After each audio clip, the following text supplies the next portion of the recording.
Donc, bonjour à tout le monde.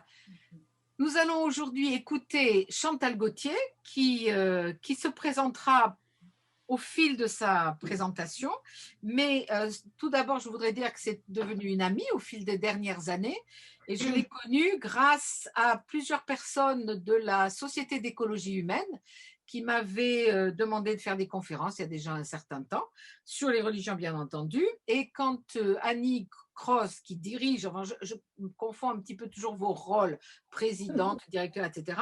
Mais en tout cas, c'est une espèce de direction bicéphale de la Société d'écologie humaine et d'anthropologie, la CA, SEHA, que je recommande à tout le monde. Ah, merci Bernadette, Fait, merci. ouais, c'est vrai, a organisé un cycle sur les religions il y a maintenant 4 ou 5 ans. Ils m'ont demandé de venir faire une conférence, puis en fait, j'en ai fait plusieurs au fil des années. Et là, les conférences pour l'année qui s'achève quasiment et pour l'année prochaine portent sur la famille. Oui. Avant, c'était l'animal et l'homme, etc., etc. Donc, c'est des conférences tout à fait passionnantes. Et puis, je dois dire presque, enfin, je ne peux pas dire que c'est plus un groupe amical que des conférences intéressantes, mais quasiment. Enfin, je veux dire, c'est une très bonne ambiance. Et l'intérêt aussi, c'est que quand on a écouté la conférence, après, tout le monde mange ensemble. D'ailleurs, ce qui nous a causé quelques frayeurs en octobre parce que c'était une bonne vague et on a attrapé, nous, le Covid, Jean et moi, mais visiblement personne d'autre. Donc, on ne l'a pas attrapé à la CA et visiblement, on ne l'a pas donné non plus à d'autres membres de la CA. Donc, tu es Voilà. vacciné. Voilà, mais non, mais moi, j'ai toujours pas retrouvé l'odorat, c'est impressionnant. Ah bon? Ah oui, oui. J'ai retrouvé une espèce de. Pardon, on enregistre, donc je limite.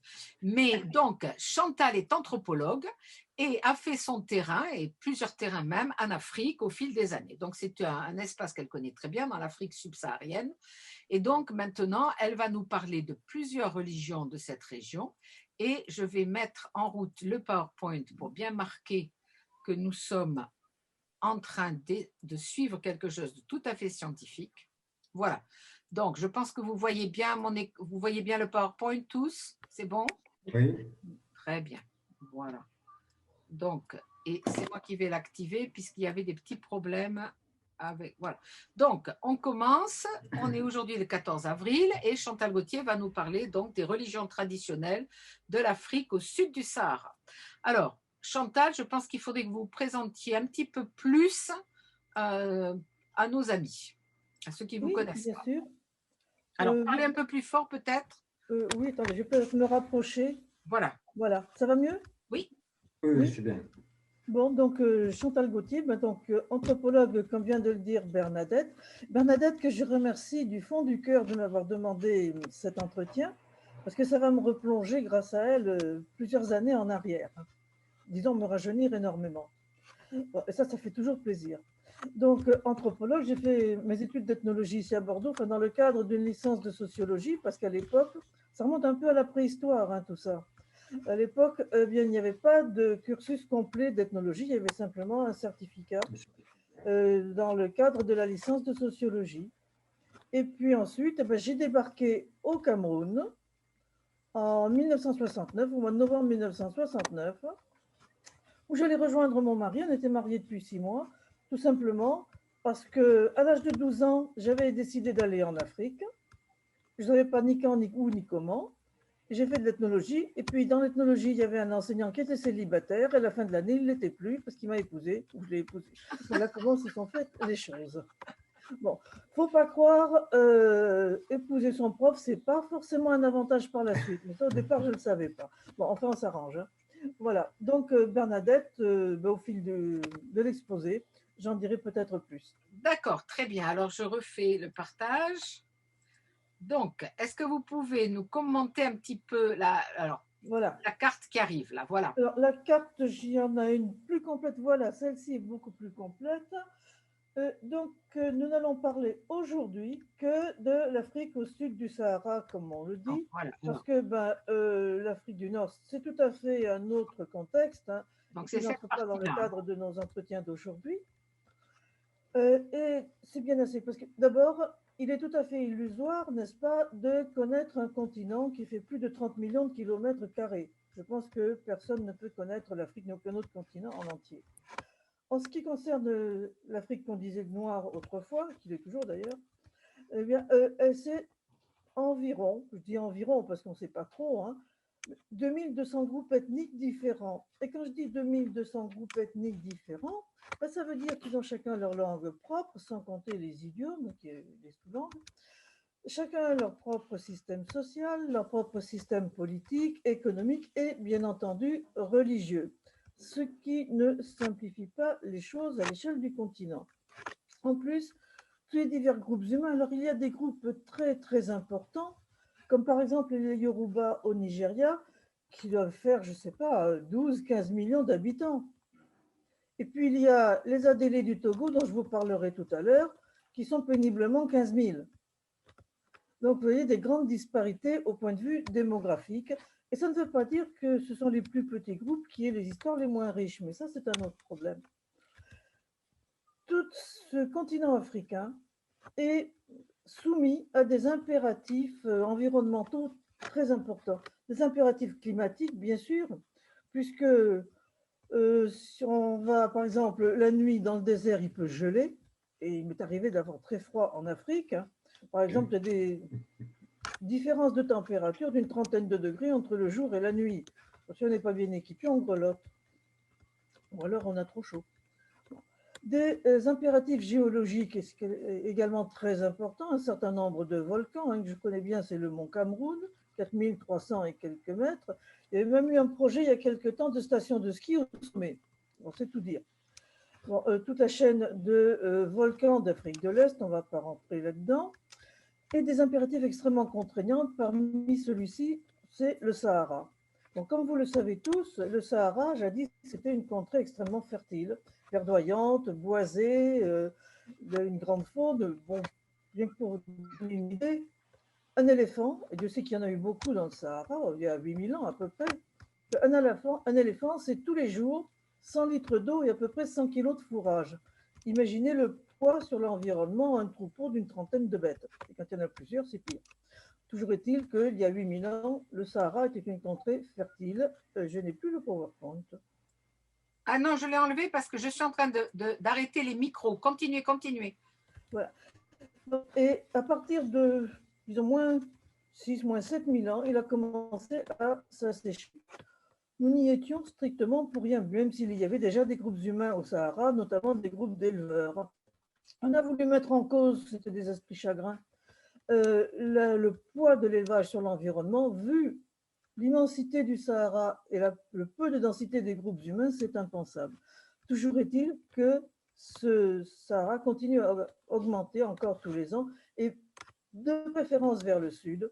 Il pousse toutes les populations vers le sud et c'est un perpétuel mouvement depuis à peu près 4000 ans.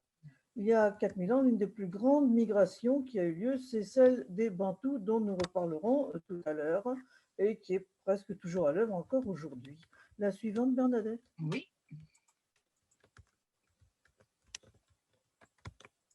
Donc, est-ce que vous pouvez nous parler justement de ces religions traditionnelles? Voilà. Est-ce qu'on peut les appeler de l'animisme? Alors, pendant longtemps, effectivement, on a employé le terme d'animisme. C'est un peu un terme fourre-tout, hein, comme tous les termes généraux. Alors, l'animisme, ça vient de animus, l'esprit, c'est dans ce système, c'est l'esprit de Dieu qui anime toute chose, puisque l'esprit de Dieu qui a tout créé, eh bien, il a tout animé, même un caillou qui roule, c'est l'esprit de Dieu qui le fait rouler. Une pierre qui éclate sous la chaleur, c'est l'esprit de Dieu qui l'a fait éclater. Bien sûr, c'est l'esprit de Dieu qui anime les arbres. Et je vais vous lire pour cela un extrait d'un poème d'un poète sénégalais que j'aime beaucoup, Birago Diop. Écoute plus souvent les choses que les êtres. La voix du feu qui s'entend entend la voix de l'eau. Écoute dans le vent le buisson qui sanglote, c'est le souffle des ancêtres. Ceux qui sont là ne sont jamais partis. Ils sont dans l'ombre qui s'épaissit. Les morts ne sont pas sous la terre. Ils sont dans l'arbre qui frémit. Ils sont dans le bois qui gémit. Ils sont dans l'eau qui coule. Ils sont dans l'eau qui dort.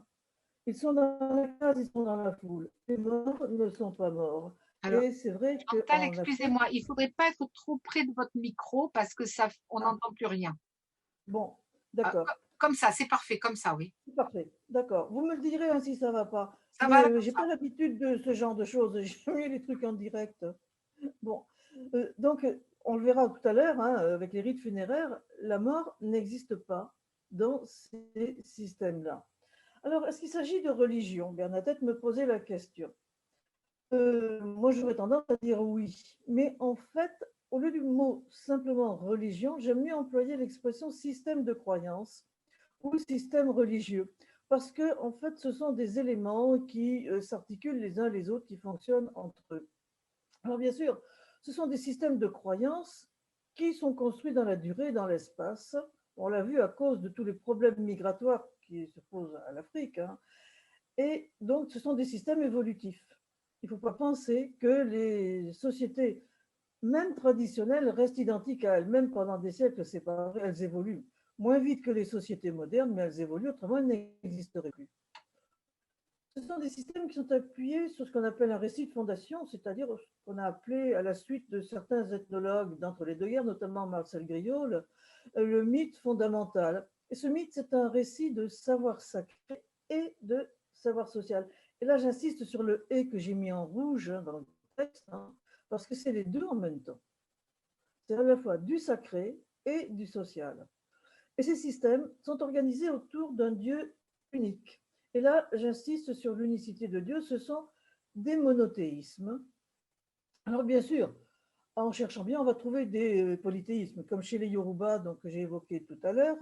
Il y a un Dieu, un grand Dieu, et puis des divinités secondaires qu'il a créées pour l'aider. Mais en fait, ces divinités, on a plus l'impression que ce sont des caractéristiques du Dieu essentiel qui ont été divinisées. Bon, ces systèmes sont appuyés sur des cultes codifiés, des rituels précis et transmis par l'exemple. J'insiste, hein, sur la codification et la précision des rituels. Il ne s'agit pas de faire n'importe quoi.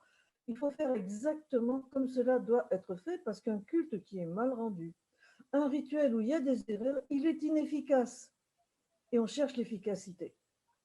Et c'est pour cela que bon, dans beaucoup de sociétés, eh bien, on commence à apprendre les cultes et les rituels aux enfants, avec bien sûr ce qu'ils peuvent en comprendre suivant leur âge. Et ensuite, quelque chose qui nous est étranger, bien sûr, ce sont des systèmes qui n'ont pas vocation d'expansion. On ne peut pas s'y convertir. On ne peut pas rendre un culte à des ancêtres qui ne sont pas les siens. Donc, ce sont des cultes qui sont accrochés au sol où ils exercent.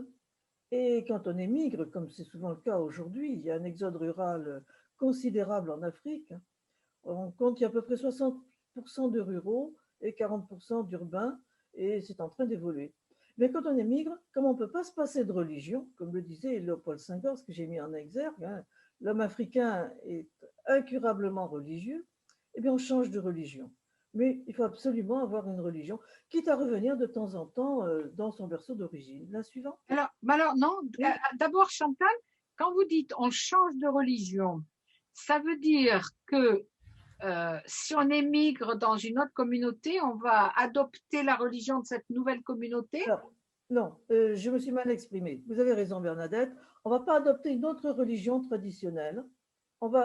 Si on émigre en ville, par exemple, on va se convertir, suivant le contexte, au christianisme ou à l'islam. D'accord, d'accord. Voilà, Et on ne prend pas la religion d'une autre ethnie? Non, ça, c'est pas possible. D'accord, d'accord. Si, attendez, je dis une bêtise. C'est possible dans un seul cas. Quand on épouse une femme qui vient d'une communauté autre que celle de son mari. En général, les femmes, elles adoptent la religion de leur mari. D'accord. Mais que dans le contexte familial, alors. D'accord. Voilà, oui, bien sûr. D'accord. Alors, qui est Dieu selon eux? Oui, on peut se poser la question, hein, mais je ne vois. Voilà, qui est Dieu? Alors, je viens de dire que Dieu, eh bien, il est celui qui a tout créé. Ce sont des monothéismes, alors vraiment, il n'y a vraiment pas de doute à avoir. Alors, Dieu, eh bien, d'abord, il n'est pas nommé. Même si on dit le nom de Dieu, eh bien, ce Dieu n'est pas nommé. Il est désigné. Alors, il est désigné, il est celui qui est. Celui qui est, parce qu'en plus, on ne peut pas nommer quelqu'un qu'on ne voit pas, qu'on ne connaît pas. Alors, par exemple, Chez les Yoruba encore, bon, ils ont un panthéon très riche, hein, eh bien, Dieu, il est celui qui sait qu'il est. Il sait ce qu'il est. Et ça, on va le retrouver chez beaucoup de gens. Voilà. Oui. Bon. Chez les Fali du Cameroun, Dieu, on le désigne par Fa, c'est à la fois le ciel et celui qui est dans le ciel, c'est-à-dire au-dessus des humains. Chez les Adélés du Togo, dont je parlerai aussi, c'est Urubuare. Et Urubuare, c'est celui qui est seul et unique dans le ciel. À chaque fois, on insiste sur l'unité de Dieu, l'unicité de Dieu. Et bien sûr, la notion de Dieu diffère d'un groupe à l'autre, ce qui est normal, en fonction de l'environnement. On ne peut pas supposer que les Bambara du Mali, qui vivent dans un pays sahélien, aient le même Dieu que les Pygmées de forêt équatoriale. Bon, l'environnement joue un rôle très important. Ce Dieu, c'est aussi un Dieu très lointain, distant, parfois inaccessible. Alors bien sûr, il a créé des intermédiaires parce qu'il est bien conscient, ce Dieu, que les hommes ont besoin de lui, ont besoin de s'adresser à lui, mais il est trop loin pour les entendre. Et donc ces intermédiaires, ils seront de trois sortes, des esprits, qu'on va nommer génies ou fétiches suivant le contexte, et partout les ancêtres sont les intermédiaires privilégiés. Et le culte des ancêtres est parfois, on a l'impression que c'est parfois ce qu'il y a de plus important. Et enfin, dernière caractéristique de ce Dieu, comme il n'est pas nommé, mais il ne peut pas être représenté parce qu'on ne sait pas qui il est, on ne peut pas représenter ce qu'on ignore, on ne sait pas comment il est. Bien sûr, on peut représenter les génies, les fétiches, les ancêtres, hein, et toute la statuaire africaine qu'on peut voir dans les musées, ce ne sont pas des dieux qu'on voit. Ce n'est pas l'image de Dieu, mais c'est l'image des ancêtres, souvent des ancêtres idéalisés, sauf dans certaines populations où ce sont des ancêtres qu'on a connus, par exemple chez les Fang, hein, on peut représenter le grand-père, hein, et éventuellement la grand-mère, moins souvent, mais elle peut être. Bon, voilà. Donc les représentations ne sont jamais des représentations de Dieu, qu'on ne peut pas représenter. Et ça, j'insiste, c'est absolument fondamental.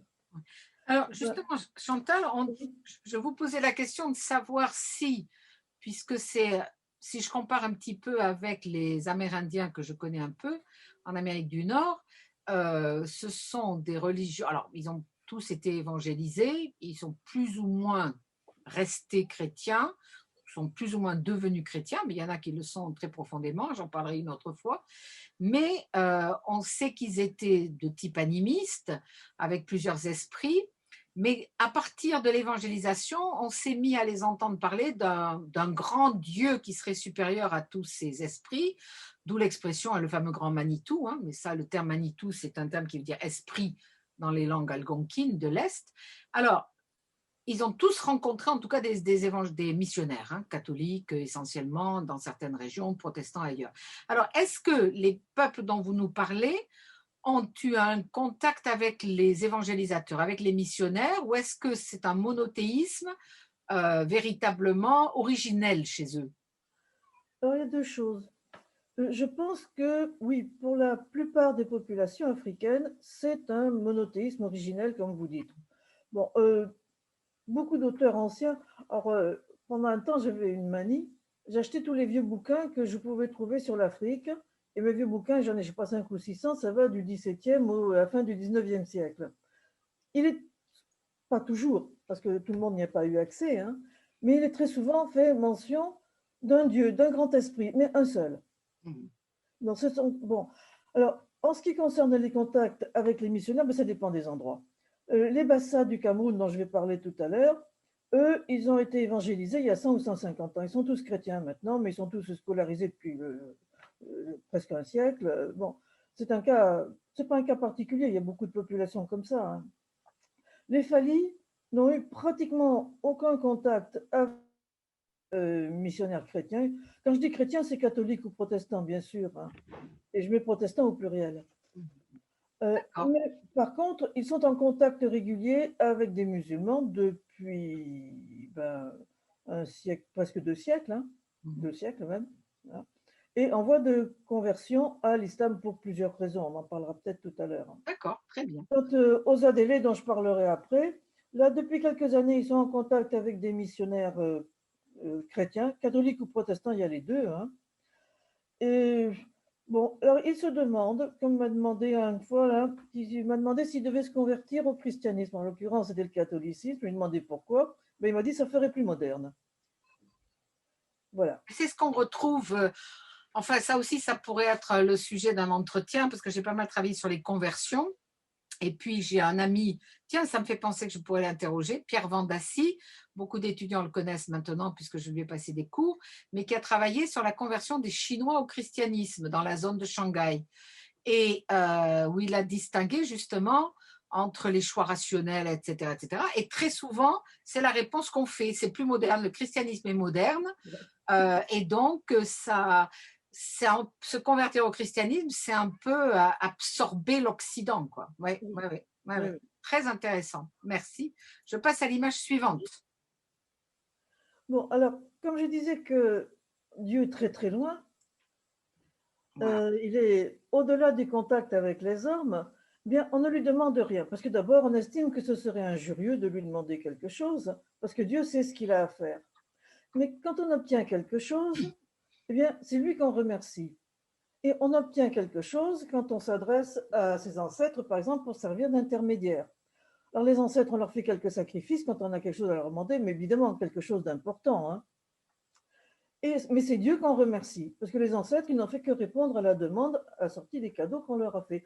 Les cadeaux, en général, ce sont des libations d'alcool et le sacrifice d'un poulet, deux poulets, trois poulets, un mouton, ça dépend ce qu'on a à demander. Et le montant du sacrifice est aussi dépendant de la fortune du demandeur ou de la demanderesse.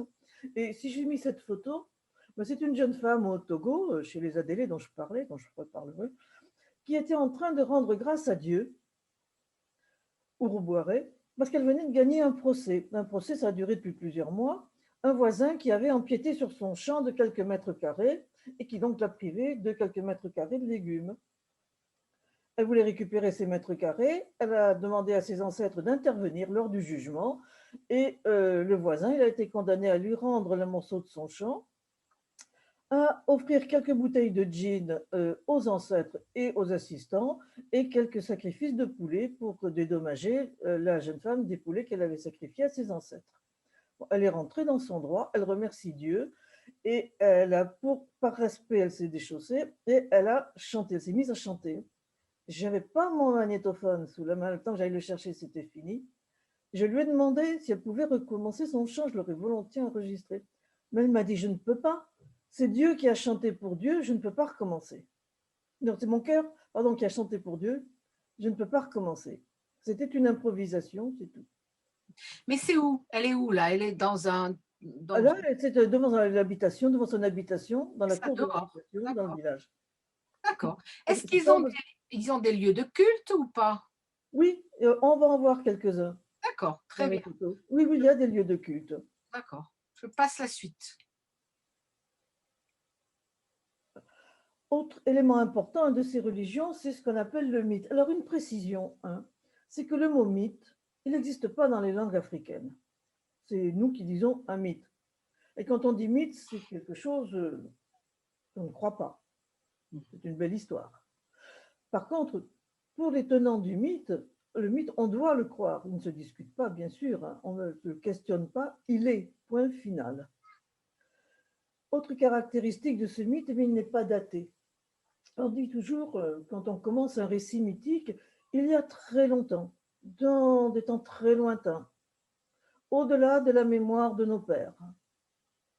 Donc le mythe n'est jamais daté, il est hors du temps, et le temps du mythe n'est pas un temps réel.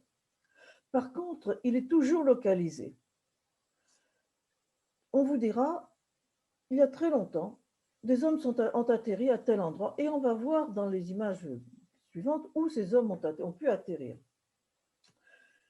Ce mythe est toujours localisé parce qu'il permet aux hommes qui le racontent, qui l'ont élaboré, qui souvent viennent de loin, bien de se reconnaître les premiers occupants du sol donné par Dieu. Et ça, c'est très important.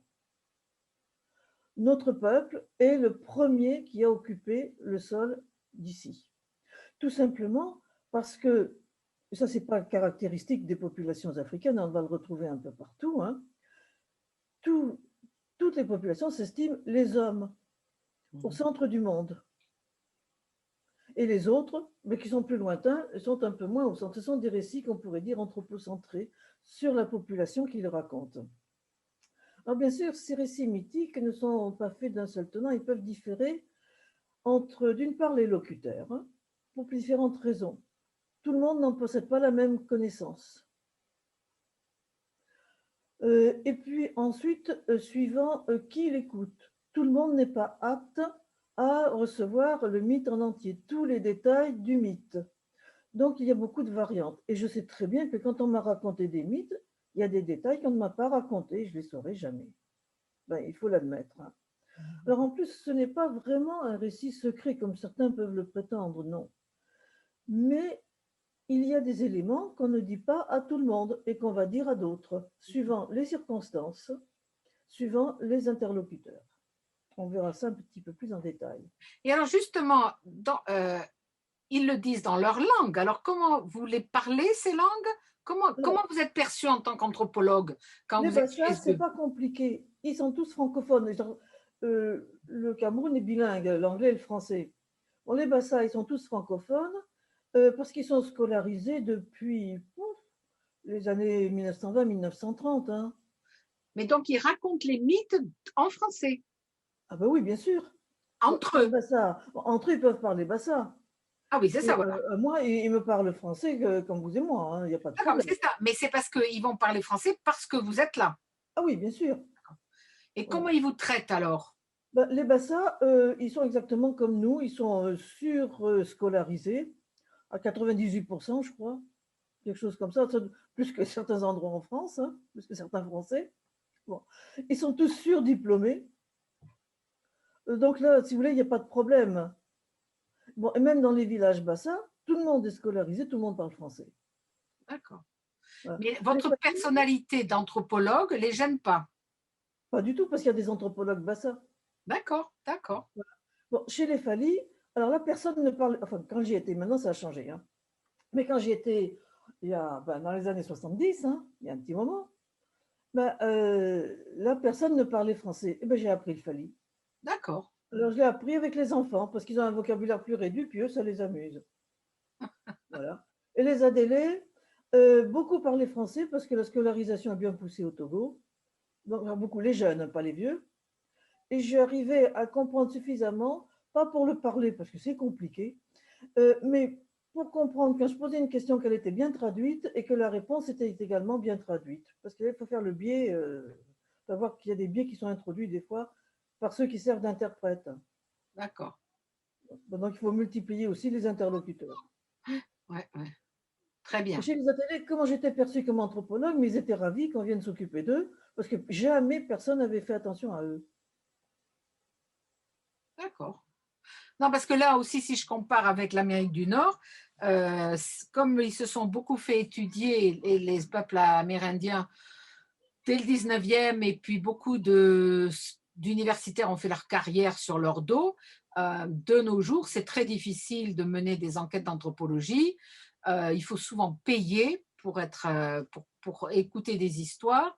Et puis surtout, il faut signer tout un tas de contrats de déontologie totalement démentiels, Non, ce c'est qui pas le fait cas. qu'en fait, quand on leur parle, bon, on sait qu'on n'a pas exactement la vérité, quoi. Ils inventent des histoires pour les anthropologues blancs, quoi. Enfin, européens, Oui. Non, enfin, là, ce n'est pas euro-américains. du tout le cas. D'accord, Bon, pour les Fali, par exemple, quand j'étais, il n'y avait que deux ethnologues qui avaient été chez eux.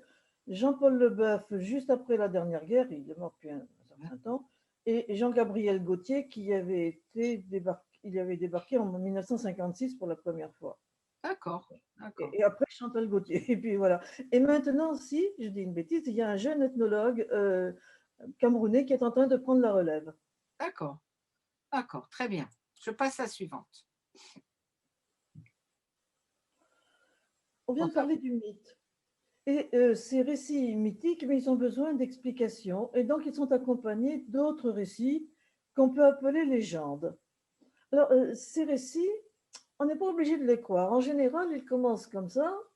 Je ne sais pas si c'est vrai ou si ce n'est pas vrai, mais moi, j'aime mieux croire que c'est vrai, on se met à l'abri. Alors, ce sont des légendes, des récits explicatifs. Et ces récits peuvent être la propriété d'une personne, d'une famille, d'un village. Et généralement, c'est par cela qu'on commence l'éducation des enfants. On leur récite, on leur apprend ces récits. Ils ont quand même intérêt, je dis on leur apprend, ils ont intérêt à les savoir, à les connaître. Et là, cette photo, ben, c'est un vieux dans un village du Togo, de chez les Adélés. Tous les soirs, il sortait de chez lui, s'asseyait sur son tabouret. Il y a les chats qui sont derrière. Et il racontait ou le mythe fondateur, certains éléments, pas tout, ou des légendes aux enfants. On voit deux petits gamins qui ne sont pas bien vieux derrière lui avec le grand-père, et puis d'autres, on ne les voit pas très bien sur le côté. Et tous les soirs, en fait, c'était l'école traditionnelle. Donc, tous les gamins sont scolarisés, mais il faut quand même qu'ils sachent d'où ils viennent. Comme on dit en Afrique, on n'est pas venu de rien. La suivante. Oui.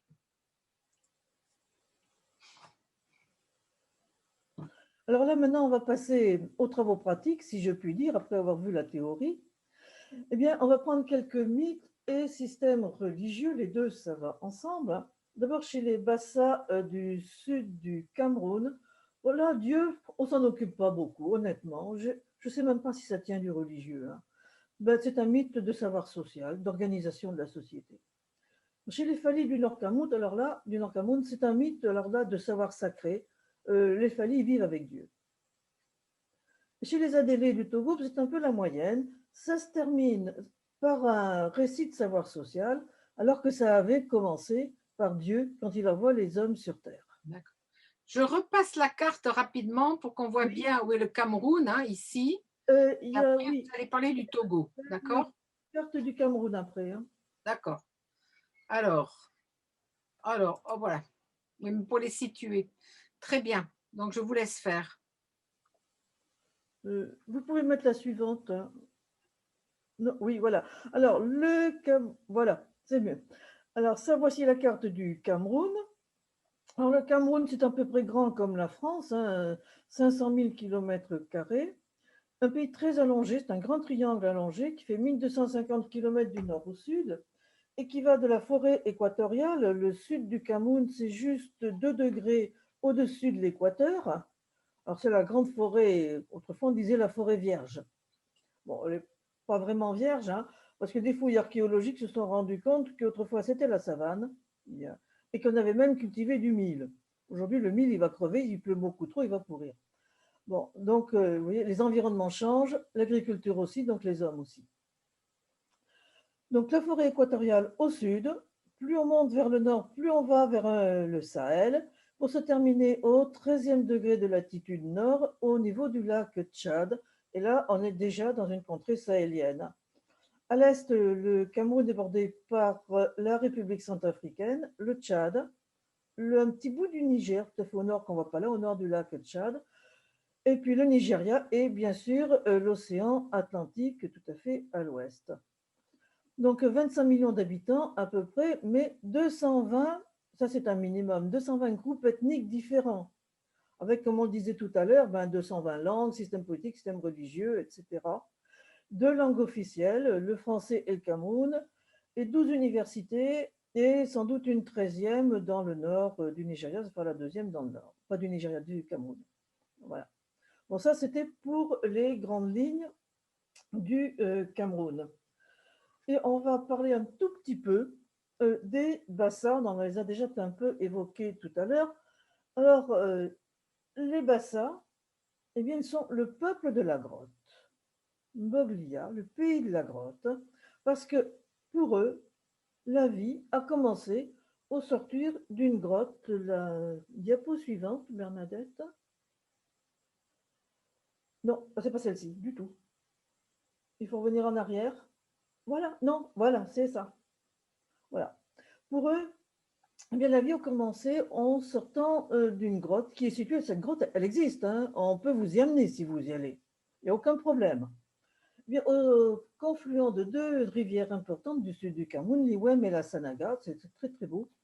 On est en forêt. Bon, la photo la montre simplement une bananerie, un champ de bananes. Voilà. Et il y a très longtemps, les hommes n'étaient pas encore sur Terre, hein. Dieu ne les avait pas encore mis sur Terre. C'est le seul moment où on va trouver Dieu d'ailleurs, hein. Bon. Et dans cette grotte, qu'on appelait aussi la grotte du bonheur ou la grotte des origines, Bien, il y avait 9 hommes. Et ces 9 hommes, ils étaient avec leurs épouses. On peut remarquer que là, ils étaient monogames, hein. Ils n'avaient chacun qu'une seule épouse.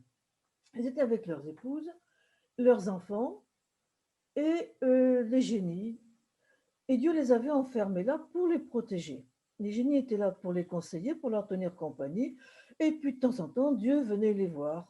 Ça le distrayait parce qu'il y a une caractéristique de Dieu aussi en Afrique, c'est que Dieu s'ennuie. Il est tout seul dans son ciel. Et quand je dis qu'il s'ennuie, on a même l'impression qu'il s'enquiquine. Bon. Et c'est peut-être pour cela qu'il a créé notamment les hommes. Les hommes, après, ça va le déranger parce qu'on a quand même fait beaucoup de bazar. Et ça, c'était pas prévu à l'origine. Donc, vous allez voir que là, ça va commencer le bazar. Donc, Dieu et les hommes vivaient dans une certaine familiarité dans cette grotte. Et voilà, assez vite, il y a eu un problème. C'est que, à part un seul, un dénommé Ngog, ben, tous les autres, les 8 autres ancêtres, ils étaient amoureux fous de leur femme. Je vous ai dit qu'il n'en avait qu'une seule. Bon. Et tellement amoureux que, comment vous dire, leurs élans amoureux dérangeaient les génies. Ça faisait trop de bruit. Les génies aiment le calme, ça c'est une constante aussi. Et les génies, ils ont fini par en avoir assez d'être tout le temps dérangés par ces gens qui faisaient, bon, crac-crac, n'est-ce pas, avec leurs femmes. Enfin bon, c'était intenable. Ils avaient beaucoup d'enfants, hein, les ancêtres, hein, un minimum de 10, bon, et on les connaît, ces enfants. Alors un beau jour, ils ont demandé à Dieu d'ouvrir la porte de la grotte parce qu'ils n'en pouvaient plus et de faire sortir les hommes. Dieu, il a quand même rechigné un petit peu, hein. Puis il a fini par se rendre aux arguments des génies. Il a ouvert la porte et les ancêtres sont sortis en commençant par Ngog, celui qui, lui, était resté discret, suivi de son épouse, Kiwem. Et Kiwem, ça veut dire, ils ont tous un nom qui veut dire quelque chose, je ne vous les donnerai pas tous, je ne les connais pas partout. Et Kiwem, ça veut dire celle du champ, le champ à cultiver, parce que tous les ancêtres, ils avaient chacun leurs prérogatives et leur savoir-faire qu'après qu'ils ont répandu sur la terre. Donc ils sont tous sortis, et les 8 autres ancêtres avec leurs femmes ont considéré que Ngog et Kiwem, c'était leur père et leur mère, donc ils avaient autorité. Ils se sont répandus autour de la grotte avec leurs enfants, et bon, je vous le raccourcis énormément parce qu'il faut au moins 3 heures pour le raconter, si pas plus, hein. Leurs enfants se sont mariés entre eux, et ils sont donc à l'origine du peuple Bassa. Les Bassa, ce sont depuis les ancêtres, il n'y a que les enfants des ancêtres qui se sont mariés entre eux. Après, ça a été terminé, hein. On a une peur panique de l'inceste dans ces contextes-là. Et ce sont jusqu'à aujourd'hui, toujours aujourd'hui, ce que l'on appelle une société clanique patrilinéaire. Ils sont organisés par clans. Alors, qu'est-ce que c'est qu'un clan? Ben, c'est très simple, hein. On va dire que ce sont tous les descendants, morts et vivants, d'un ancêtre commun, que cet ancêtre soit mythique ou réel. Nous, bien sûr, en lisant le mythe, en se le faisant raconter, on va considérer que ces ancêtres relèvent du mythe, bien sûr. Bon, pour les Bassa d'aujourd'hui aussi. Mais pour les Bassa d'autrefois, ces ancêtres étaient bien réels. Donc, une société clanique, patrilinéaire, parce que l'héritage se fait, la transmission de l'héritage se fait de père en fils, avec quand même un certain avantage à l'aîné. Les filles n'héritent pas, c'est pas la peine. Elles vont pas rester dans leur famille puisqu'elles vont aller se marier ailleurs. Et avec un habitat, ce qu'on appelle virilocal, c'est-à-dire que les femmes vont habiter chez leur mari. Et ce n'est pas le mari qui va habiter chez sa femme, dans la famille de sa femme ou dans le clan de sa femme. Voilà.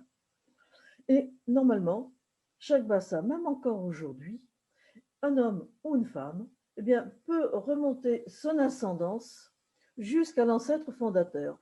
Mon père, fils d'un tel, fils d'un tel, fils d'un tel, etc. Et bien sûr, on mentionne souvent les ancêtres qu'on pourrait oublier, et ça, c'est assez général. La suivante. Voilà. Donc, les Bassa, pour dire qu'ils sont bien, aujourd'hui, ils sont un bon million dans le sud du Cameroun, hein. Donc, comme je disais tout à l'heure, chrétiens, bon, depuis un siècle, si pas plus, hein. Mais quand même, hein, même encore aujourd'hui, jamais un garçon et une fille du même clan, même s'il n'y a pas de lien biologique entre eux, ne pourront se marier. Autrefois, ils étaient condamnés à mort. C'est considéré comme un inceste très grave. Aujourd'hui, ils sont bannis de leur clan, de leur famille. Donc, en général, une fois, je demandais à un ami Bassa, j'ai plein d'amis Bassa, copains Bassa, et je demandais, mais enfin, écoute, tu es à la fac, tu es étudiante, tu vois une fille qui te plaît, tu apprends qu'elle est Bassa, et comment tu fais pour savoir? Moi, il me dit, la première chose qu'on demande quand une fille nous plaît, c'est de quel clan elle appartient si elle est Bassa. Et si on a le même clan, ou un clan en interdit, il n'y a rien de possible. Je dis, mais tu tombes amoureux. Mais il me dit, non, je ne peux même pas l'imaginer. Je ne peux pas tomber amoureux d'une fille du même clan que moi. J'ai voulu essayer de le pousser dans ses retranchements, mais il n'en a pas démordu. C'est pas possible. Bon. Autre chose de très, très encore actuel, c'est le culte des ancêtres. Et dans cette photo, qui est prise dans un village bassa, le village de Macondo, on voit trois personnages qui sont devant un enclos. Cet enclos, ce n'est pas le futur jardin potager, hein. C'est tout simplement la tombe, le tombeau du maître de maison qui habitait la maison qui est par derrière, qui est le père du monsieur qui est de dos, le mari de la dame en bleu qui est de face et le frère de l'autre dame qui est de profil. Le nouveau chef de famille, ben, c'est le monsieur qui est de dos, qui était son fils aîné. La dame en bleu, c'est sa femme, et elle est veuve, elle a eu des enfants, donc elle a le droit de porter le deuil en bleu. Et l'autre qui porte le deuil en noir, elle est veuve, mais elle n'a pas eu d'enfant, donc elle est habillée en noir. Et le gilet bleu qu'elle a sur les épaules, c'est simplement parce qu'elle a emprunté celui de sa belle-sœur. Alors cette photo, je l'ai prise à mon premier séjour au Cameroun. C'était au mois de mars 1970, j'étais depuis le mois de novembre 1969, alors, où j'allais rejoindre mon mari qui était déjà depuis quelques mois. Voilà comment ça s'est passé. Et pour la toute petite histoire, mais toute petite, hein, le monsieur qui est de dos, Joseph Mboui, ben, je l'ai eu également comme enseignant puisqu'il a fait ses études d'ethnologie à Bordeaux et de sociologie à Bordeaux. Après, il a enseigné quelques années au département d'ethnologie. Ensuite, il est rentré au Cameroun et il est même devenu ministre. Comme ça, je disais que j'avais un copain ministre. C'était très bien. Bon, voilà. Bon, ce culte des ancêtres est quelque chose d'absolument fondamental. On va le retrouver dans beaucoup d'endroits. Il y a quelques années, dans les années 2000, j'avais été invitée par un ami Bassa, chef d'entreprise, un homme d'affaires, comme on disait là-bas, au 10e anniversaire du décès de son père. Le 10e anniversaire, c'est une fête très grande. On est sûr que l'ancêtre est un ancêtre bénéfique, que le défunt est devenu un ancêtre. Donc, il faut le fêter.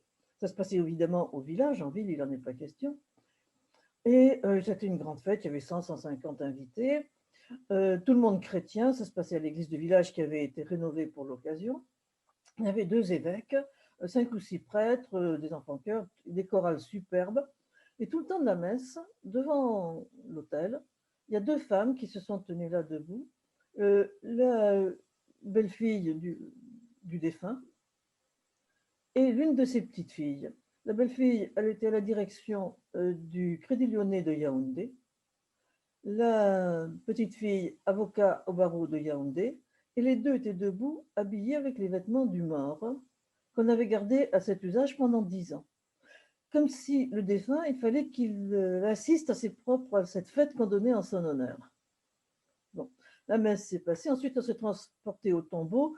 Il était beaucoup moins simple que celui qu'on a sous les yeux maintenant, puisqu'il était en marbre blanc. Bon, le fils avait fait fortune, il fallait bien qu'il le montre.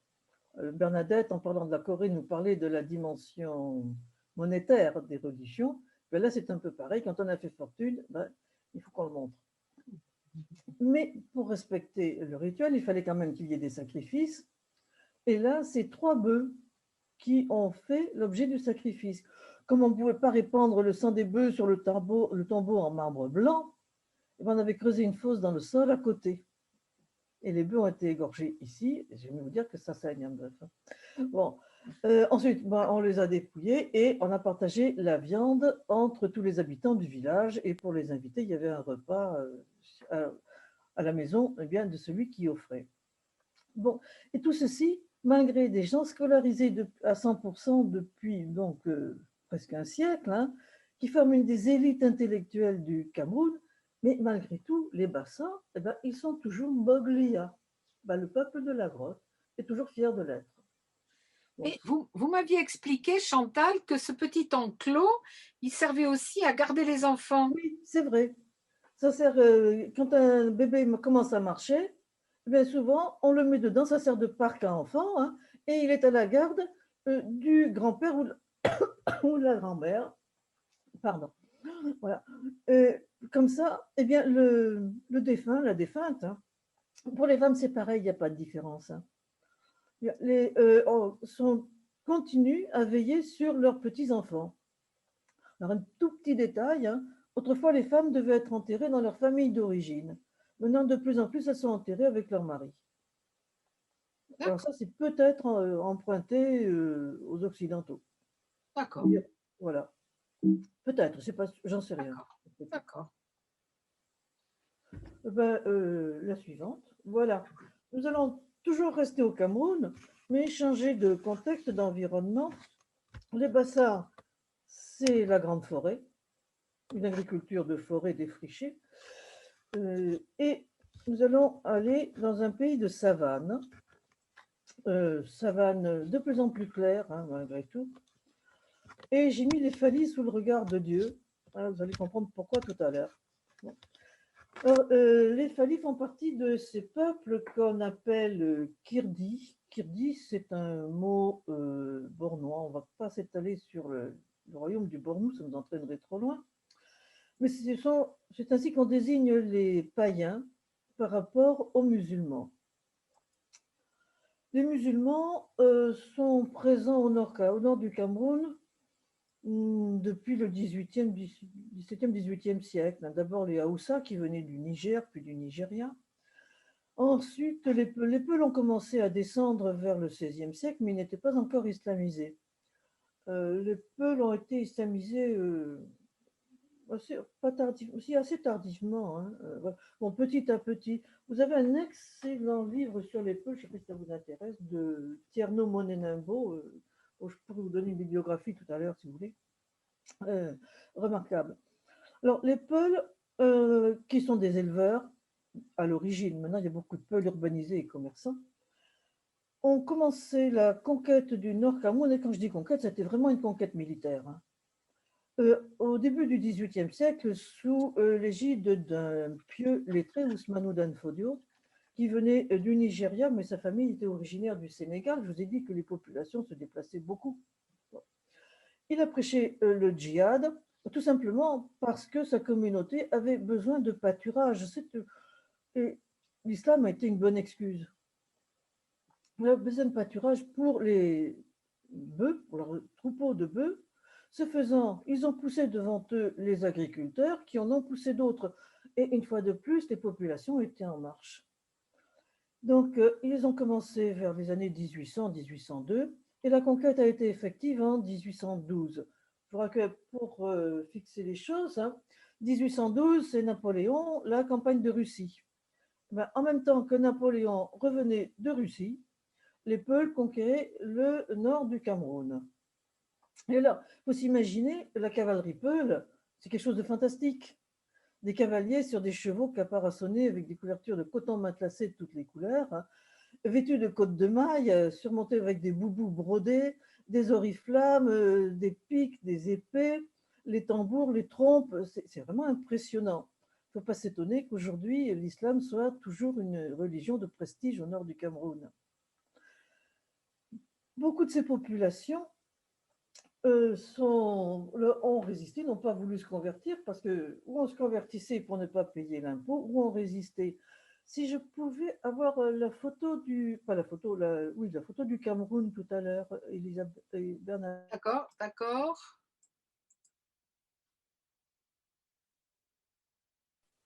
C'est bon? Non, non, non, non. Voilà, voilà, oui, la photo du Cameroun, c'est ça. Voilà. Bon, alors donc les Falis. Et les Peuls sont arrivés tout à fait par le nord, hein, vers le lac Tchad, ils sont descendus, tout simplement parce qu'ils ne pouvaient pas passer ailleurs, parce que à l'est, à droite, c'est le désert, hein, et à gauche, vers l'ouest, d'où ils venaient, ben, le terrain était déjà occupé par d'autres groupes de population très nombreux.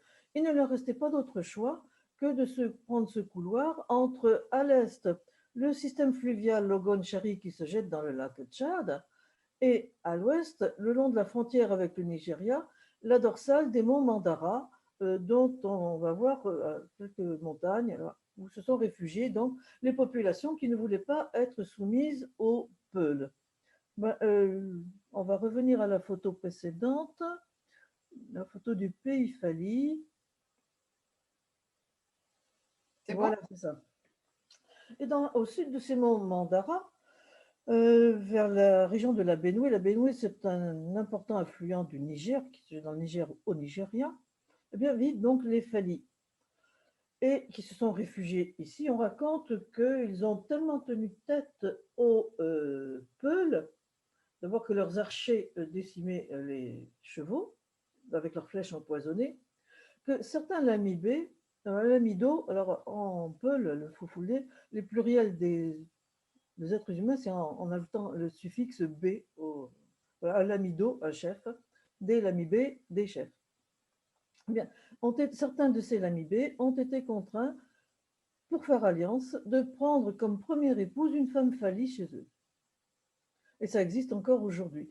Donc, vous voyez, pour s'installer, ben, quelquefois, il ne suffit pas de conquérir par les armes, il faut des choses plus douces, disons des mariages. Et les Fali, à l'heure actuelle, sont à peu près 40 000, et ils sont la résultante eh bien, d'un grand nombre de vagues migratoires qui ont affecté la région, je dirais, depuis 2, 3, 4 000 ans. Il y a eu la vague Bantou qui est passée, les Bassa par exemple, hein, et puis toute la vague migratoire depuis le XVIe siècle, hein, qui donne la résultante de toutes les populations actuelles du Nord Cameroun, dont les Fali, la suivante, s'il vous plaît. La photo suivante, voilà. Alors j'ai mis là que les Fali, ils sont au centre du monde, bien sûr. Hein. Tous les peuples estiment qu'ils sont au centre du monde. Quelque part, nous aussi, on s'estime quand même un peu au centre du monde. Hein, voilà. Et ils sont tellement au centre du monde que chaque habitation eh bien, est construite autour d'un pieu central qui représente l'axe du monde. Alors, ce pieu central, c'est dommage que je ne puisse pas vous le montrer avec ma souris. Bon, il est le poteau le plus sombre au centre de la photo. Voilà, Bernadette, oui, vous l'aviez, c'est ça. Voilà, le plus grand poteau. Parce que dans chaque habitation, vous avez tout à fait en bas la photo d'une de ces habitations. Toutes les petites cases rondes, eh c'est la chambre d'un adulte, homme ou femme. Hein, voilà, et c'est entouré d'une palissade de nattes. Et devant la case ou de la première épouse, si c'est un ménage polygame, ou de l'épouse unique, si c'est un ménage monogame, mais il y a une cour couverte, dans les cas des autres épouses aussi, mais elles n'ont pas le pieu central. Donc, cette cour couverte, elle est soutenue par un poteau, et ce poteau représente l'axe du monde qui relie la terre au ciel. Donc, chaque habitation Fali est reliée directement au ciel. Et chaque Fali vit donc sous le regard de Dieu. Bon, le petit poteau devant, fourchu, c'est jamais qu'une étagère, hein, et qui soutient les calebasses avec un chapeau dessus. Et dans le fond, la case ouverte, c'est une cuisine. Et cette habitation, eh bien, elle est donc sous le regard de Dieu. Et il faut bien savoir que on va prendre la prochaine photo. Voilà. Que le mythe, les Fali le vivent au quotidien. D'abord, il n'est pas totalement secret, comme tous les mythes. C'est une histoire vraie qui raconte l'histoire des choses, hein, qui est en relation aussi avec leurs données cosmogoniques. Ils ont une cosmogonie très, très élaborée. Là, je n'en parlerai pas trop. Et c'est une mémoire. Enfin, ça permet, ce récit, à l'homme de se rattacher à son créateur. Hein. Mais à chaque fois qu'on récite le mythe, qu'on le raconte, eh bien, on le revivifie, on le réactualise. Parce qu'il faut bien se rendre compte que au début, rien n'était. Rien. Il n'y avait rien. Il n'y avait ni longueur, ni largeur, ni hauteur, ni épaisseur, ni distance. Il n'y avait que la profondeur. Et c'est vraiment la profondeur, parce que le mot phalli, c'est mouftoum, et mouftoum, c'est le mot qu'on emploie, par exemple, pour mesurer la profondeur d'un puits. Il n'y avait que la profondeur, et cette profondeur, elle était infinie. Et dans cette profondeur, il n'y avait que de la matière, une espèce de matière informe, et dans cette matière, ce qui était mâle n'était pas distingué de ce qui était femelle. Alors Dieu, il a trouvé que ça faisait désordre. Pourtant, c'était lui qui avait installé ce système. Hein. Mais il a trouvé que quand même, c'était pas très bien. Alors, son souffle a séparé le masculin du féminin. Et là, eh bien, il y eut Dieu, Phao, qui était le ciel, et lui qui était dans le ciel est le principe masculin. Les hommes relèvent de Dieu. Quand je dis hommes, ce sont les hommes au point de vue masculin, le genre. Hein. Voilà. Et puis il y eut Ona, la terre, et la terre qui est sous le regard de Dieu, et la terre est féminine. Les femmes relèvent de la terre. Et ça va être très important dans les rites agraires. Et puis, bon, quand même, c'était pas très très complet tout ça, parce qu'il faisait nuit, il y avait partout les ténèbres. Et Dieu a trouvé que ce n'était pas bien. Alors il a créé le soleil pour éclairer le jour, la lune et les étoiles pour éclairer la nuit. Et aucun culte n'est rendu au soleil, hein, ou à la lune ou aux étoiles. Ce sont simplement des luminaires. Alors on explique quand la lune disparaît que c'est Timbingo qui représente la mort qui mange un morceau de lune. Heureusement, il va la restituer. Et puis, donc, avec cette lune, ce soleil, la terre, Dieu va se distraire. On a dit tout à l'heure que Dieu pouvait s'ennuyer, tout ça, ça le distrayait. Et comme un enfant, dit le mythe, eh bien, il jouait avec les nuages. Ben, il a trouvé quand même que c'était un peu lassant de jouer avec les nuages, ça l'a fatigué, il s'est endormi et il a rêvé, un rêve érotique. Et puis son rêve lui a fait mal, son désir était tellement fort que ça lui a fait mal. Il s'est réveillé, il a vu la terre, il l'a trouvée belle, il l'a désirée, et sa semence est tombée sur la terre. Et là sont surgies les montagnes. On dit que ce sont les furoncles de la terre. Les montagnes et tout ce qui est minéral. Et comme ça, de rapprochement, bien, il y a eu tout ce qui existe, la végétation, les animaux. Et puis, de notre rapprochement, sont nés les génies.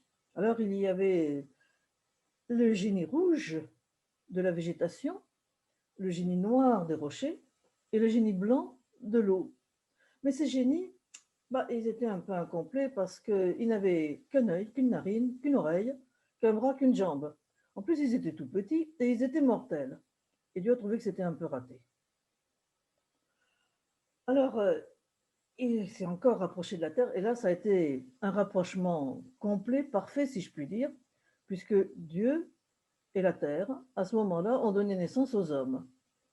Les hommes, ils étaient un peu différents des hommes d'aujourd'hui. Ils étaient très grands. Et ça va être une constante des mythes. Souvent, les hommes, les premiers hommes étaient des géants, très grands. En plus, ils étaient immortels. Ils se nourrissaient des fruits de la brousse, ils chassaient, et ils se faisaient la guerre pour s'amuser, mais ils ne pouvaient pas mourir, ils étaient immortels. Et puis pour s'amuser, et quand ils attrapaient les génies, ils les écrasaient dans leurs mains comme un enfant aujourd'hui va écraser une sauterelle. Et ça n'a pas plu du tout aux génies. Et ils en ont fait part à Dieu, qui leur a dit, écoutez, faites quelque chose. Hein. Alors, le génie noir des rochers a dit au génie rouge de la végétation et au génie blanc de l'eau, vous qui êtes la vie, recréez-la. Alors, le génie rouge et le génie blanc se sont unis et ont créé le génie jaune, le génie du mille, Tindom Titou. Tindom, curieusement, c'est le mot qui veut dire génie. Et c'est par le même mot qu'on va désigner le fou. Parce que le fou est considéré comme étant plus près de Dieu et peut-être un génie qui se promène parmi nous. Donc, ils ont créé le mille, Tindom Titou. Chantal, je peux vous dire, comme on n'est pas tout à fait au milieu de votre PowerPoint, oui. Bon, écoutez, si vous pouvez, pour les autres histoires, faire je vais aller plus vite. Bon, donc, et à partir de là, on va résumer très vite. Non, pas très vite, mais Pas Oui. très vite, mais un peu plus vite. Et à la fin du mythe, eh bien, c'est la mort qui apparaît. Voilà. Donc, pour parler avec ses ancêtres, eh bien, il faut aussi savoir mourir à son enfance. Et chez les Fali, il y a une initiation où on apprend le mythe. Les initiations ont aujourd'hui pratiquement disparu. On va passer à la suivante pour passer au culte. Voilà. Donc, des cultes féminins. La photo de gauche représente une présentation de petites jumelles. Il y a beaucoup de jumeaux en Afrique, hein, euh, à leurs ancêtres. Et les femmes, vous voyez, elles ont des marques blanches sur le visage. Non, pas de bijoux, pas de vêtements. Les vêtements étaient restés un peu plus loin. Tout simplement, elles ont des marques du deuil pour faire croire aux mauvais esprits que les enfants sont morts, c'est pas la peine qu'ils viennent s'en emparer. Et là, cette photo, c'est pas moi qui l'ai prise, c'est le papa des jumelles, parce qu'il était adossé au grenier sacré qu'on va voir tout à l'heure, hein, et moi, je n'aurais pas pu y aller. C'est l'espace réservé aux hommes, parce que c'est un espace qui côtoie la mort, les femmes, c'est la vie. Par contre, on aperçoit l'ethnologue de service, on lui voit juste un bras et une jambe par derrière, hein. Bon. Et puis, à côté, c'est lors de la récolte du mil, où les femmes sont en train d'offrir les premiers épis à Mbom, le génie du mil dont on vient de parler. On le voit mal ici, le génie du mil. C'est en fait c'est un faisceau, ce sont des branches. Moi, au début, je croyais que c'était du bois qu'on avait mis en tas pour alimenter les foyers pour faire la cuisine. Mais non, c'est le génie du mil. Les épis sont récoltés par les hommes et offerts au génie par les femmes. La suivante, s'il vous plaît. L'autre photo. Voilà. Donc, je viens de parler des greniers sacrés, c'est la photo de gauche. Et il y a un grenier pour la mémoire des femmes et un grenier pour la mémoire des hommes qui sont représentés les ancêtres par des pierres, hein, que l'on place devant le défunt pendant les rites funéraires. Et à côté, c'est tout simplement une fête, une commémoration en l'honneur des ancêtres, où les hommes se rassemblent, c'est en l'honneur des ancêtres masculins, et vont commémorer leurs ancêtres en les nommant et en buvant de la bière de mille en leur honneur. Et là, normalement, j'aurais jamais dû pouvoir prendre cette photo. Et c'est l'un des participants qui m'avait amené, histoire de jouer un bon tour avec le chef de clan avec qui il était un peu brouillé. Normalement, c'est interdit aux femmes. Et il m'a dit que puisque j'étais là, j'avais qu'à rester, à condition de ne pas en parler aux femmes du village. Vous me demandez comment on était, quand les ethnologues étaient aussi, ben voilà, comme ça fait partie des avatars. La prochaine, la suivante,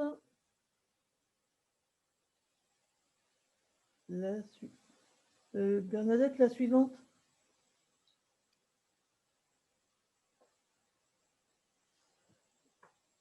Bernadette. Elle arrive. Oui, mais je l'ai mise, la suivante, pour devenir ancêtre. Vous ne l'avez pas? Ah non, je ne l'ai pas. Tout le monde là? Oui, oui. Hommage aux morts. Bon, Oui, mais ça oui. fait rien. Hommage aux morts, oui. Ah, ça y est, là, voilà. Ah, Voilà. Oui, d'accord. donc pour devenir un ancêtre, et c'est indispensable de devenir un ancêtre, hein, parce que autrement, si on ne devient pas ancêtre, on est un mauvais mort, un fantôme, et on peut venir tourmenter les vivants. Il faut s'assurer aussi des ancêtres, parce que ce sont les meilleurs intermédiaires avec la divinité. Donc les rites funéraires, je ne rentrerai pas dans le détail des rites funéraires chez les Fali, ça dure 24 heures. Hein. Bon, les morts sont enveloppés, assis dans des bandelettes de coton, mettant de plus en plus, ils sont dans un linceul, hein, à la manière de l'islam. Et à côté, on a les tambours funéraires. Le grand tambour, c'est le tambour masculin. Le plus petit, c'est le tambour féminin. Et c'est en jouant en alternant qu'ils sont en train de recréer la vie. Cela représente un acte sexuel.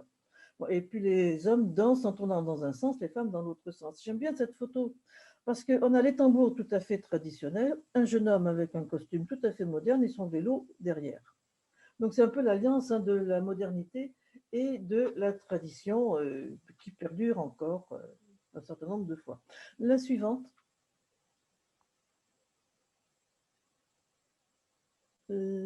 Oui, voilà.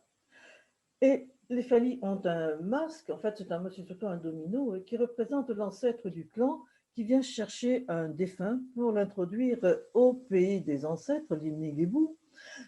Et ce masque qui représente l'ancêtre de chaque clan a son propre masque, il y a une vingtaine de clans chez les Fali. Et il est constitué d'un piège à pointe radiaire, hein, qui constitue la coiffe, des fibres d'écorce de baobab, comme c'est avec ça qu'on fait les ficelles ou les cordes pour attacher le mort pour l'emmener chez ses ancêtres, hein. Des bandes de coton blanc qui représentent la mort, et puis des plumes d'oiseaux de proie ou des plumes de coq, hein, puisque ce sont les oiseaux qui emportent les âmes des défunts vers leur dernière demeure, hein. Et moi, je trouve très émouvant, c'est quand on met le mort en terre, on l'enfonce dans la terre, hein, et bien tout le monde claque des doigts en lui disant va vers les oiseaux, et puis c'est fini. Après, tout le monde, chacun rentre chez soi. Et quand on lui dit va vers les oiseaux, eh bien c'est tout simplement parce que dans le mythe d'origine, ce sont les oiseaux qui ont permis aux défunts de ne pas mourir complètement, mais de devenir ancêtres. Et puis j'aime bien cette photo. Bon, voilà les phallies actuelles. Je l'ai reçue l'année dernière par WhatsApp, hein, vive les moyens modernes de communication. Et c'est le jeune homme qui est devant. Enfin, jeune homme pas si jeune que ça, parce qu'il a exactement l'âge de mon fils. Ils se sont connus plus jeunes, hein, c'est-à-dire 49 ans, avec ses deux épouses, les deux dames à côté de lui, deux de ses filles et un de ses fils derrière. Et ils sont dans un champ de mil. Le pays vert, c'est faire le mois d'août, en pleine saison des pluies. Et derrière, c'est la montagne qu'on a vu un peu pelée tout à l'heure. Et à l'heure actuelle, eh bien, les familles sont en voie d'islamisation, bon, pour plusieurs raisons. J'évoquais les Peuls tout à l'heure avec cette religion conquérante, cet islam conquérant. Et puis aussi, ils ne sont pas très loin de Boko Haram, et par ces mesures de sécurité, ils ont peut-être intérêt à se convertir. Bon, ça c'est un autre problème. Bon, maintenant, on va changer tout à fait de pays en allant au Togo. Alors, le Togo, c'est minuscule. C'est une espèce de petite langue de terre entre le Bénin à l'est, à droite, le Burkina Faso au nord, le Ghana à l'ouest, qui était une colonie britannique, hein, c'était l'ex-Gold Coast, la côte de l'or britannique. Il fait 56 700 et quelques kilomètres carrés. Il fait, je ne sais pas, même pas 1000 kilomètres, hein, du nord au sud. Il y a environ 9 millions d'habitants, essentiellement 60% d'agriculteurs, mais enfin ça c'est un peu pareil. Mon terrain de recherche, bon, c'était une équipe de recherche pluridisciplinaire, Bordeaux 2, l'Orstom qui est devenu l'IRD, Institut de recherche en développement, et Université de Lomé où j'ai été chargé de cours pendant presque une dizaine d'années. Voilà. Alors mon terrain de recherche se situe là où il y a l'étoile rouge sur la carte, ce sont les Adélés. Et j'ai mis sur la photo qui représente l'arrivée à Yégué. Yégué, c'était le village où je résidais et qui était aussi le chef-lieu de canton. Et j'ai mis que les Adélés vivent à l'ombre de leur fétiche. On va passer à la suivante. Voilà. Alors ici, j'emploie le mot fétiche. C'est un mot qui est très controversé. Beaucoup me préfèrent employer le mot divinité.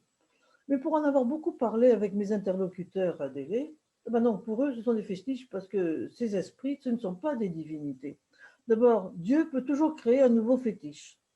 En plus, un fétiche, ça peut mourir et ça meurt d'oubli en général. Mais ça peut aussi être détruit, on verra tout à l'heure. Alors, le mot fétiche vient du portugais fetiço. Je ne sais pas si je prononce bien, je n'ai jamais fait de portugais. Bon, c'est une forme, c'est quelque chose de fabriqué, c'est quelque chose d'artificiel. Et ça vient aussi, bon, il y a aussi, on peut le rapprocher du mot idole, bon, du grec eidolon, image. Bon, on va dire que c'est un objet de culte. Bon, mais le fétiche, en fait, c'est un esprit. C'est par extension, par erreur de langage, qu'on va attribuer ce mot à une forme. Ce n'est jamais qu'un objet. Et ce ne rend pas un culte à cet objet, que ce soit un objet naturel, ça peut être une montagne, un rocher, un tourbillon dans une rivière, un arbre qui a une forme un peu extraordinaire, ou quelque chose de fabriqué, mais c'est toujours fabriqué sur les indications du fétiche. C'est lui qui dit comment il veut qu'on fabrique cette forme. Et cette forme, en fait, moi j'appelle ça un reposoir. C'est tout simplement l'endroit où l'esprit du fétiche va pouvoir venir se reposer, s'installer. On rend un culte à cet esprit, on ne rend jamais un culte à l'objet matériel qu'on peut détruire et reconstruire. La suivante.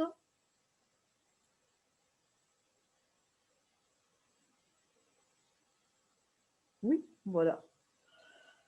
Alors bien sûr, là aussi, on fait toujours référence aux ancêtres.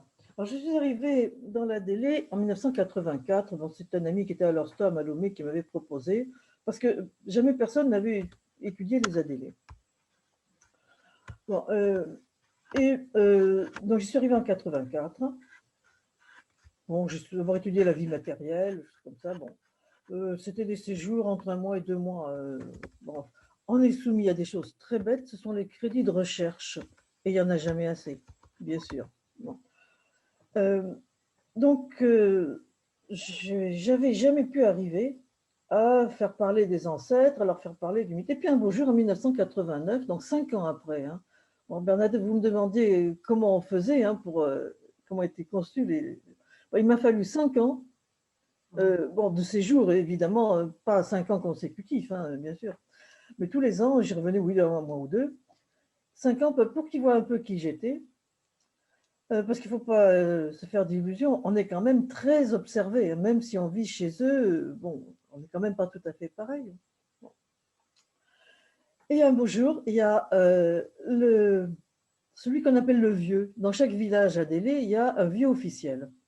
Ce n'est pas forcément l'homme le plus âgé du village, c'est simplement l'homme le plus âgé du lignage aîné, descendant du fils aîné du fondateur du village, et qui sert presque de prêtre. Hein. Il a le titre de Guy Figouté, c'est intraduisible. Et on dit le doyen prêtre. C'est pas une bonne expression non plus, parce qu'il n'est pas le doyen, il peut y avoir plus vieux que lui dans le village. Et il n'est pas vraiment prêtre non plus, parce qu'il n'y en a pas vraiment. Bon, enfin bon.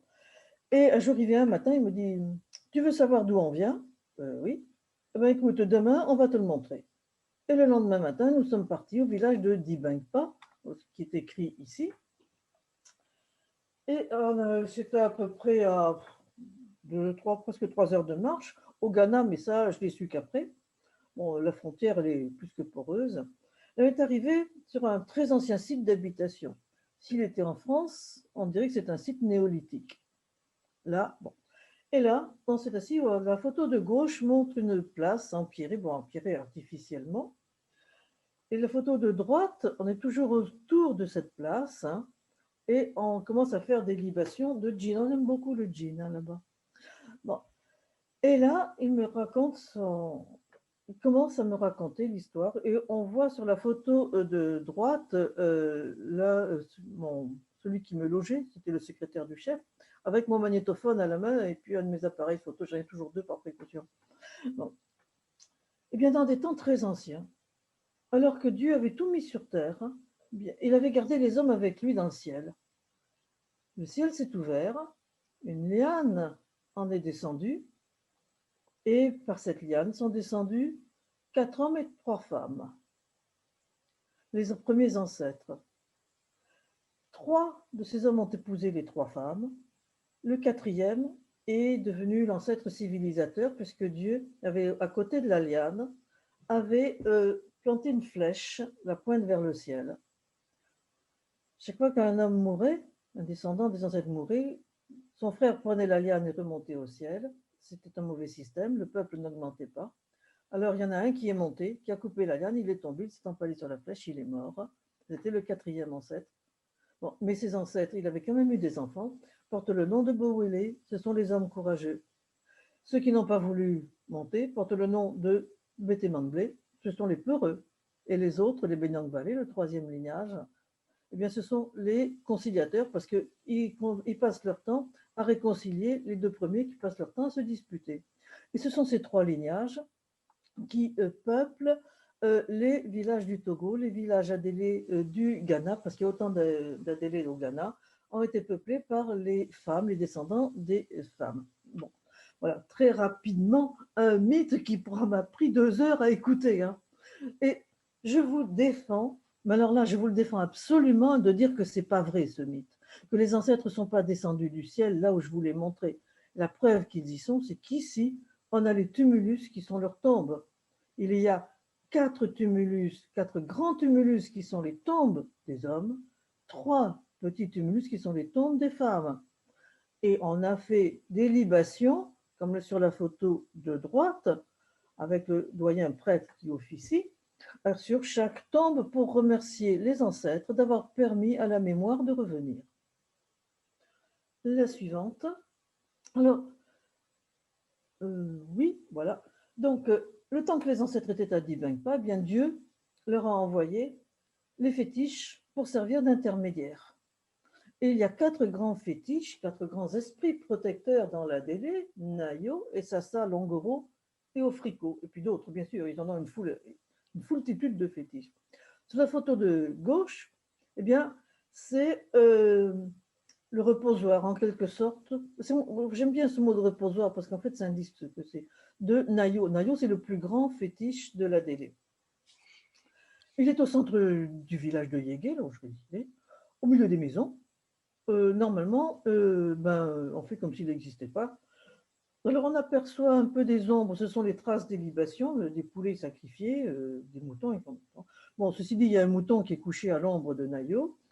Les enfants peuvent jouer autour. Simplement, quand on passe à côté, si on est plusieurs à parler, on baisse la voix parce que les fétiches n'aiment pas le bruit, n'aiment pas être dérangés.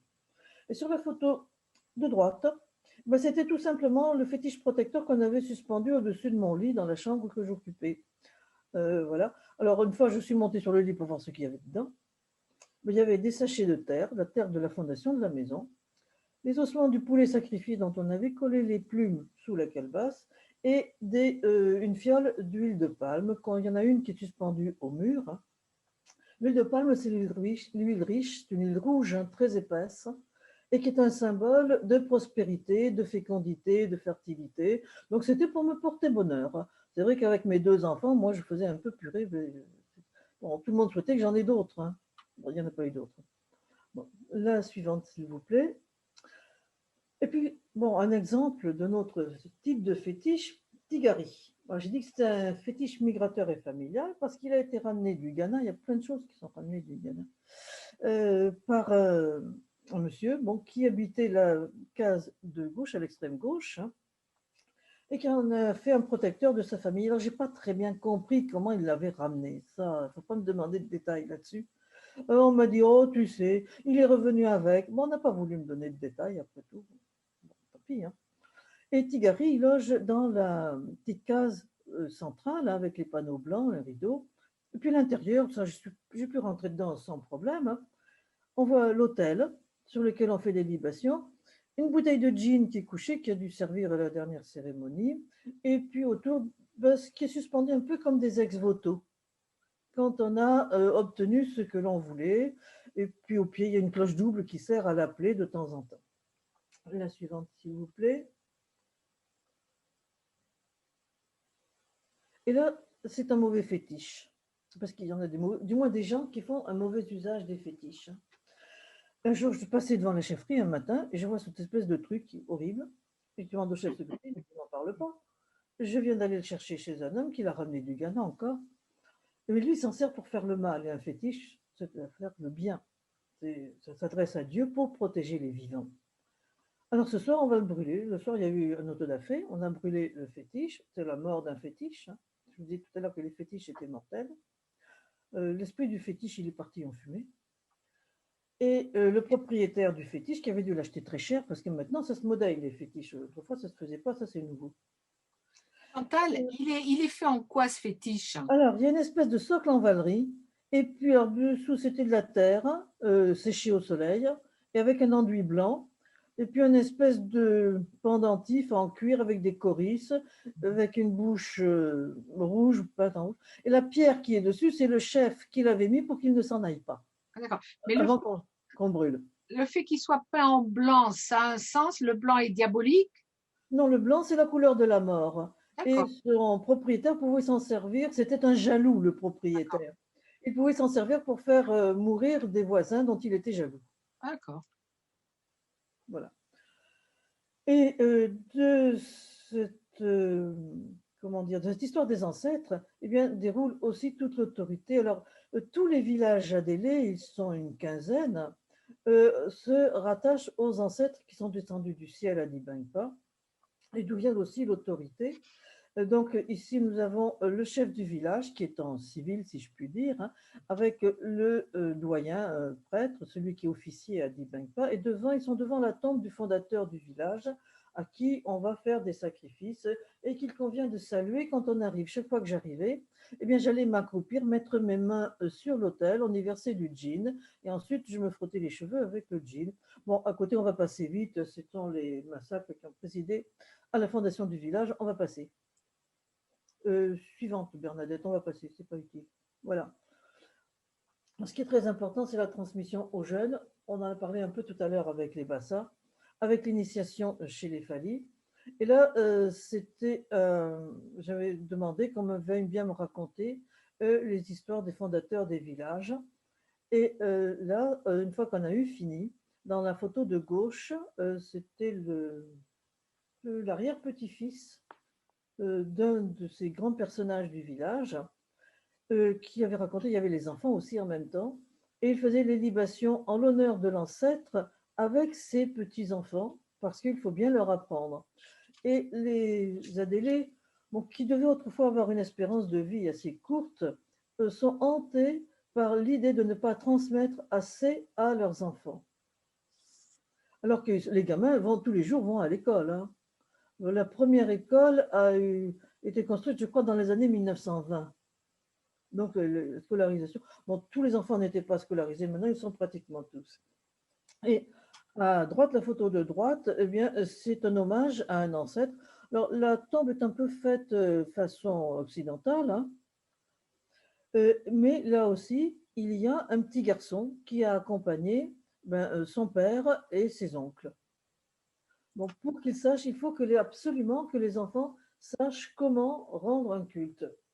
Et là, j'ai mis qu'il n'y avait pas de fétiche sans féticheuse, sans mes copines féticheuses, puisque les fétiches sont honorés par des femmes. Il y a des hommes aussi, mais ce sont surtout les femmes qui honorent les fétiches. Les hommes leur servent d'aide en quelque sorte. À gauche, c'est une jeune féticheuse qui venait d'être intronisée. Elle avait succédé à une vieille qui était quelqu'un d'absolument remarquable. Bon, et cette jeune femme, désignée par le fétiche, probablement au cours de rêves ou alors au cours, souvent les féticheuses ont des transes, des choses comme ça. C'est toujours le fétiche hein, qui désigne qui doit l'honorer. Et elle est assise sur son tabouret, sur la natte. À côté d'elle, il y a une de ses aides, élèves peut-être. Hein. Devant, c'est son petit garçon parce qu'elle est mère de famille. Ça a bien embêté tout le monde. Hein. D'autant plus que quand elle a ses menstruations, il faut qu'elle aille s'isoler à la case d'isolement de l'autre côté de la route. Ça ne simplifie pas les choses. Et puis derrière, celui que j'appelais le grand vicaire. C'est aussi le maître des cérémonies et qui prenait très très mal, il n'y a qu'à voir sa tête, le fait d'être soumis à l'autorité d'une jeune femme, alors que lui, il avait quand même un certain âge. Mais c'est comme ça, le fétiche l'avait décidé. Ainsi, on ne peut pas aller contre le fétiche. Et la photo de droite, je l'aime bien, c'est ma dernière photo là-bas, c'était mon dernier séjour, le programme de recherche était terminé. Hein. Je savais qu'il n'y aurait plus de crédit de recherche qui ne serait pas renouvelé. Et une copine féticheuse, une féticheuse des Sassa, un autre grand fétiche, eh bien, m'avait donné son bracelet de féticheuse que je suis en train de regarder. Et c'était l'un des assistants ici qui avait pris la photo. La dernière photo, enfin presque, une autre photo. Voilà, donc j'ai mis tradition et modernité, puisqu'à gauche, j'arrive un jour dans un village, il y avait la jeune femme qui est accroupie, les mains tendues pour qu'on lui verse le fameux gin à côté de son frère. Et elle venait, elle était mariée depuis 2 ans à un étranger, un garçon de Lomé, un commerçant. Et elle n'avait pas d'enfant. Et elle venait demander pourquoi elle n'avait pas d'enfant. Et en fait, c'est parce que sa mère était morte pendant qu'elle était à Lomé, elle n'avait pas pu assister aux funérailles. Et le devin lui avait dit que sa mère lui en voulait. Donc il fallait qu'elle fasse des sacrifices à sa mère. Alors il y a eu 2 poulets qui ont été sacrifiés et un mouton. Donc, voilà. Et en fait, ce qui est important, eh bien, c'est le ruban de sang qui s'écoule de la gorge de l'animal sacrifié jusqu'au sol. Et c'est ce ruban qui constitue la communication entre les vivants et les morts. Et il ne faut pas qu'il se rompe avant que l'animal soit complètement saigné. Et donc, pour l'occasion, elle s'était fait faire des vêtements neufs, elle avait mis ses bijoux que lui avait offert son mari. Toujours est-il que ça a dû être efficace parce que l'année d'après, elle donnait naissance à une petite fille. Et à droite, eh bien, la modernité. Là, c'était la messe de Noël.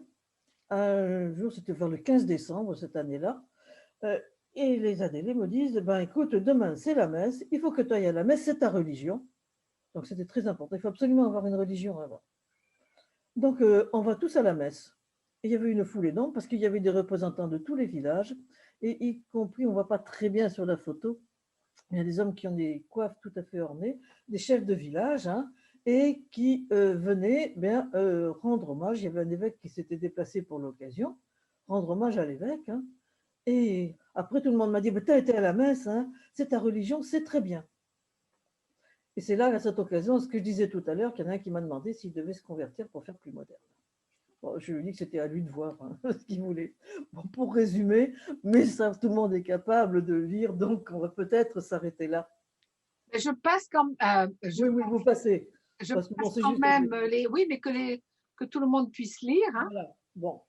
Alors, bon, moi j'ai mis que ce sont des religions de paysans, parce que c'est vrai, en ville, c'est pas possible ce genre de culte. Hein, bon.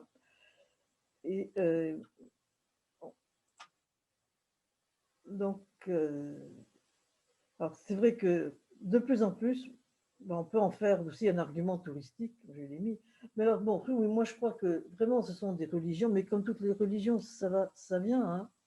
Ce sont surtout des systèmes de savoir, hein, des systèmes d'explication du monde. Hein. Un mythe, c'est un système d'explication.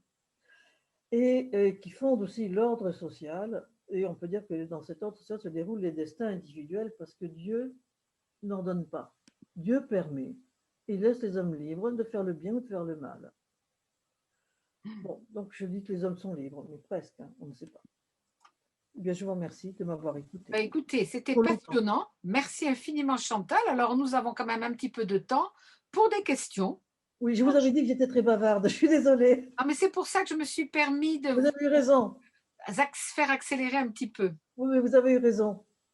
Alors, est-ce qu'il y a des questions? Vous appuyez sur réaction, comme ça je vois vos petites mains mécaniques s'afficher à l'écran. Moi, j'ai trouvé ça tout à fait passionnant. Alors, on en avait discuté, mais c'est tout à fait passionnant. C'est vraiment des religions, hein, même Durkheim, quand il définit ce que sont les religions, hein, c'est des explications du monde, des rites, des codes, une communauté qui les partage. C'est tout à fait ça. Hein. Il n'y a pas de... Alors, est-ce qu'il y a des questions ou est-ce que tout le monde est sous le charme des fétiches? Je ne vois pas de petites mains. Tout le monde a faim. Ça doit être ça. Est-ce que vous auriez quelque chose à rajouter que vous n'avez pas pu dire? Plein. Non? Chantal, est-ce qu'il y a quelque chose que vous voudriez ajouter? Non, pas vraiment. Bernadette, je ne sais pas. Non. Donc, il n'y a pas de questions. Bon, écoutez, s'il n'y a pas de questions, je vais arrêter l'enregistrement. Vous aussi, faites ça. Et on va échanger 2-3 mots pour les prochaines rencontres. Hein. Oui.